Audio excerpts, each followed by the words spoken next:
Hello, everyone. Glad.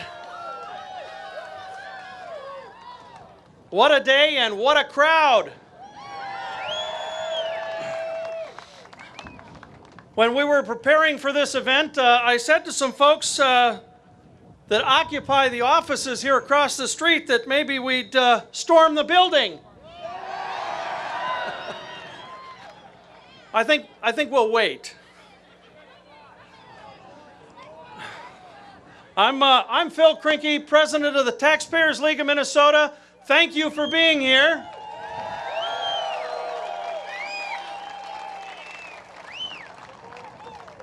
I want to start out today by just reminding you of a couple of things that happened last year. Just 1 year ago, right here in this corner office, Governor Pawlenty vetoed a $6 billion tax increase.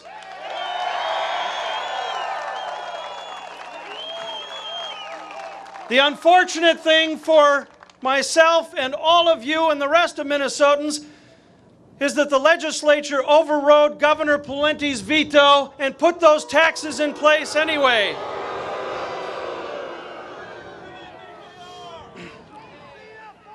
Then when Governor Pawlenty last year wanted to put a cap on property taxes, Governor Pawlenty wanted to cap property taxes at 2%. The legislature said no. The legislature said we're only going to cap property taxes at 4%. Okay. But then what happened? What happened is the fact that they put so many loopholes in that 4% property tax cap that Minnesotans this year are going to see a 6% increase in the property taxes they pay. So, right, boo, exactly. So now in the face of the worst economy that we've seen in 30 years, what do the Democrats want to do? They want to raise your taxes again.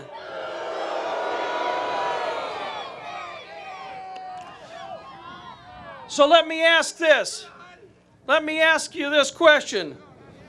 If the Democrats increase income taxes for all Minnesotans, what's going to be left in your wallet?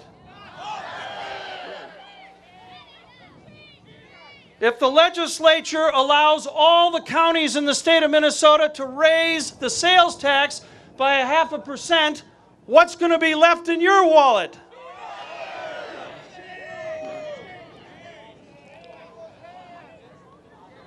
And if the Democrats cap our deduction for our home mortgage, as they want to do, what's going to be left in your wallet?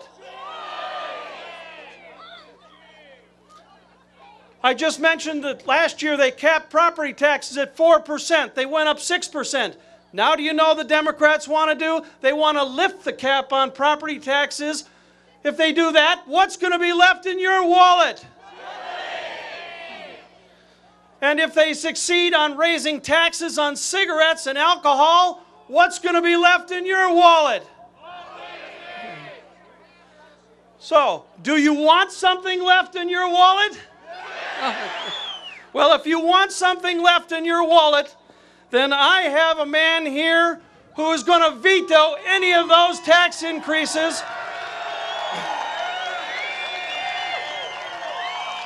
Governor Tim Pawlenty. I am not kidding. The DFL tax bill in this legislature, DFL leaders have proposed not only to increase every income tax bracket we have a low, a medium, and a high, but get this. They've proposed to add a fourth income tax bracket, and if they did that, we would have not one, but two of the highest tax brackets in the top 10 in the country.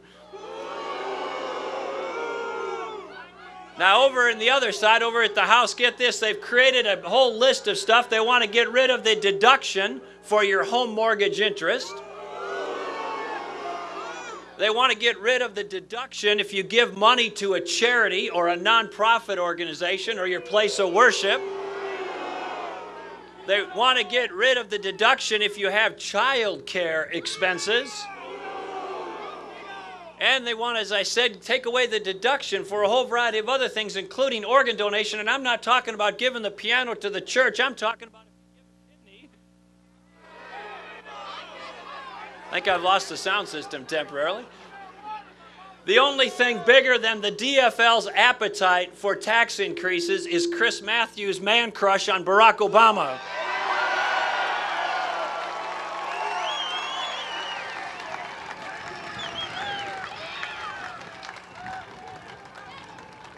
Now, my friend Phil Krinkie mentioned we vetoed some bills last year, but we should know, last year I set a record for the most vetoes of any governor in the history of Minnesota.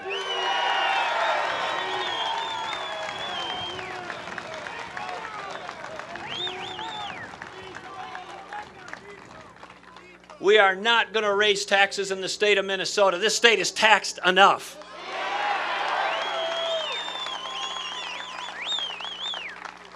But we need your help. And we got a lot of folks in this building and they're advocates who come here every day. And they advocate for more spending and more spending and more spending. Get this statistic. Since 1960, when Elmer Anderson was the governor of the state of Minnesota, the average 2-year increase in state spending in Minnesota went up 19%. 19%. Now, we've been able to dramatically slow that down under my watch, but this is a battle. And we need people to show up, and the world is run by people who show up. So I am very grateful that you take time on this beautiful spring day to come to the Capitol, your capital, the people's capital, and say you're taxed enough.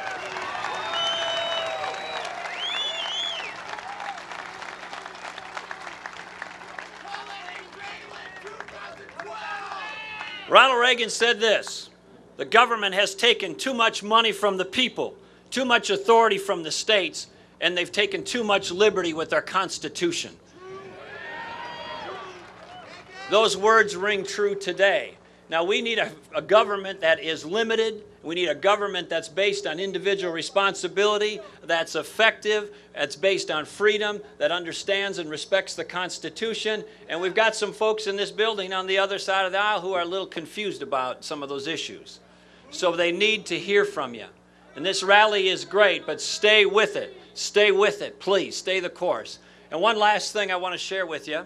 We got a state of Minnesota that we've been making some progress on. For every governor for 30 years has said, you know, we at least got to get Minnesota out of the top 10 in taxes. No governor ever did it. A couple years ago, the Department of Census in this country said, finally, Minnesota got out of the top 10. We got down to like 11th or 12th, you know. We do not want to go back. And in fact, some of the things that Phil mentioned may have put us back over my objection. So let's make sure that we stay vigilant.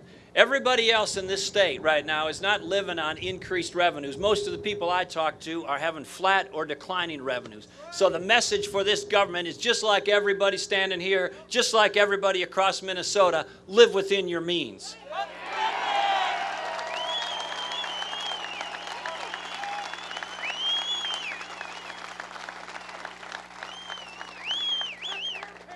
So there's a guy who walks into a bar in rural Minnesota.